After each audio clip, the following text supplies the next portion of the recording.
La société Molino et le groupe Semardel se sont associés pour lancer une expérimentation de lombricompostage des biodéchets. Si le procédé de lombricompostage est ancien et bien connu, le tester à l'échelle industrielle est un vrai challenge. L'objectif en bout de chaîne est de produire un compost à haute valeur ajoutée, un compost haute couture. Nous vous proposons donc d'aller à la rencontre des partenaires du projet et d'en apprendre un peu plus sur l'expérimentation. Stéphane Martinez, 3e génération de restaurateur, président de Molino Compost et Biogaz. J'ai proposé au Synorcal, syndicat national de l'hôtellerie-restauration, un projet pilote pour anticiper le contexte réglementaire pour les professionnels, mettre en place le tri à la source des déchets organiques pour une bonne valorisation. Dans ce projet pilote, il y avait 80 professionnels, des très grands comme l'Intercontinental, Taïwan, des tout petits aussi comme le Petit Choiseul, l'Ami Georges ou le Mesturé. Pour montrer comment est-ce qu'on met en place le tri des biodéchets dans un restaurant, je vous propose d'aller chez Alain Fontaine, un des pionniers de la mise en place du tri des biodéchets, qui a un restaurant merveilleux qui s'appelle le Mesturé.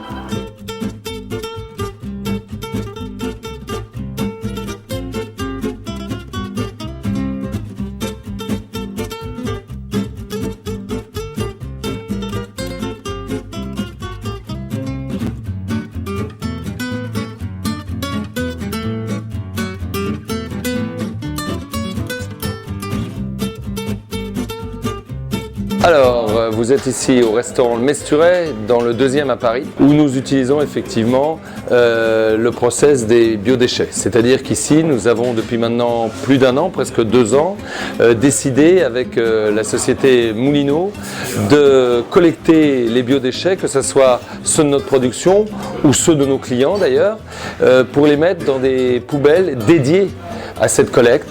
Nous ramassons à peu près entre les biodéchets de nos clients et ceux de notre production environ 70 kg par jour, ce qui est assez important. Comme vous avez pu le remarquer chez Alain Fontaine, au Mesturé, la mise en place du tri des biodéchets, c'est simple. Aujourd'hui, Molino collecte 25 000 repas par jour, l'équivalent de 5 tonnes. Nous collectons des cantines scolaires, restaurants, des hôtels, des marchés alimentaires, et notre objectif a été toujours de faire du compost. Comme vous avez pu vous en apercevoir en amont, la matière organique est une matière première azotée. Elle va nous permettre de faire un compost haute couture en mélangeant des déchets verts, qui est une matière carbonée, avec cette matière première azotée, qui est collectée chez les professionnels de la restauration.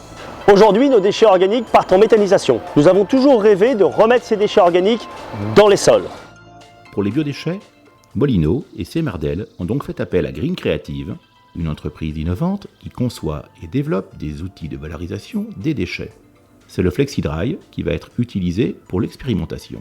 Lucille Noury, présidente et cofondatrice, nous présente cet outil et ses avantages. FlexiDry est une machine qui permet de séparer les biodéchets. Donc pour parler simplement, par exemple une boîte d'haricots verts, on va séparer l'haricot vert de la boîte de conserve. Et ça pour tous les biodéchets, que ce soit de la restauration collective, de la GMS ou des industriels agroalimentaires. L'avantage de notre outil FlexiDry est qu'il ne consomme pas d'eau, on déconditionne sans eau et surtout on obtient une qualité de pâte organique très propre puisqu'on ne broie pas la matière.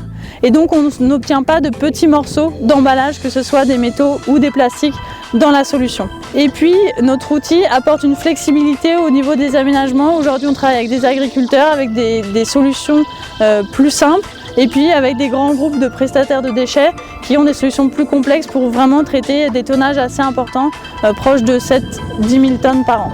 Pour mener à bout ce projet, il a fallu trouver un partenaire industriel fiable. On a trouvé dans les équipes de la Semardel un vrai savoir-faire et un partenaire fiable avec lequel on a les mêmes valeurs.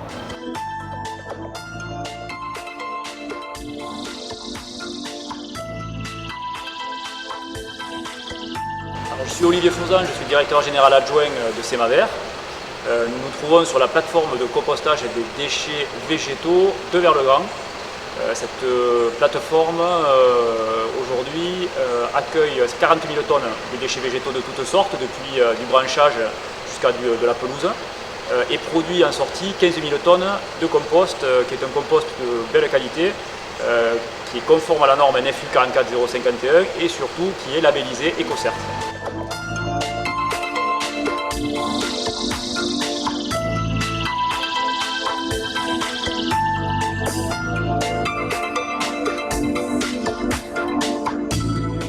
Michel Pouzol, président du conseil d'administration de la Semardel et député de l'Essonne. Alors, Semardel, vous l'avez compris, c'est une société d'économie mixte qui travaille au bénéfice des communes adhérentes, notamment du Ciredom, et dans le but de traitement global des déchets, du recyclage et de l'économie circulaire.